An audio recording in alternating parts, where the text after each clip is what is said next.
up inside of the kayak and had wedged his arms in to hold him inside the kayak so that if he passed out, he wouldn't die, with the hope that somebody would come and take a look at his boat.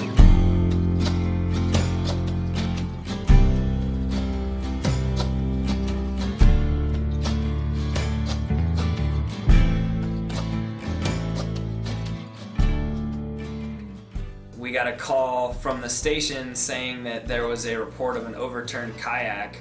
At first, we didn't know if there was anyone associated with that kayak. We just thought it might have been, a kayak that came from shore.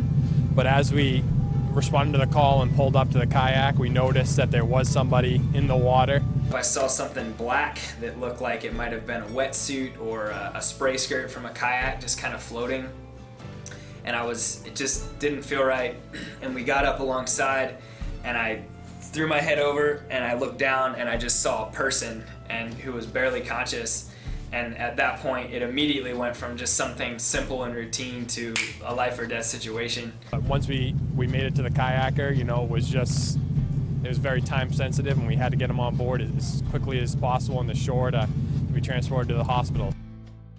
He was severely hypothermic, so one of the first things that you want to do with somebody who's hypothermic is remove the wet clothing and get him dry clothing and dry blankets on top of them. We actually kind of sandwiched our bodies next to him and threw the blankets over top of us to try to give him some of our warmth. I got to watch somebody go from being just about dead to alive, and I was actually able to speak with him on the phone only 2 hours later in the hospital.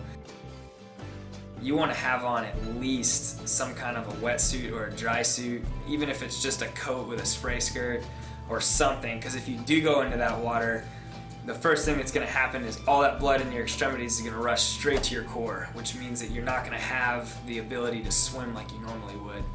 I would consider myself a pretty good swimmer, but I still, if I'm going to go out on a day, even on a flat day like today, I'm still going to wear a wetsuit, a 6mm wetsuit, and a life jacket as well. And not only that, but if you go over and you were to hit your head on the kayak or something and go unconscious, doesn't matter who you are, how good of a swimmer you are, Michael Phelps can still drown if he's unconscious.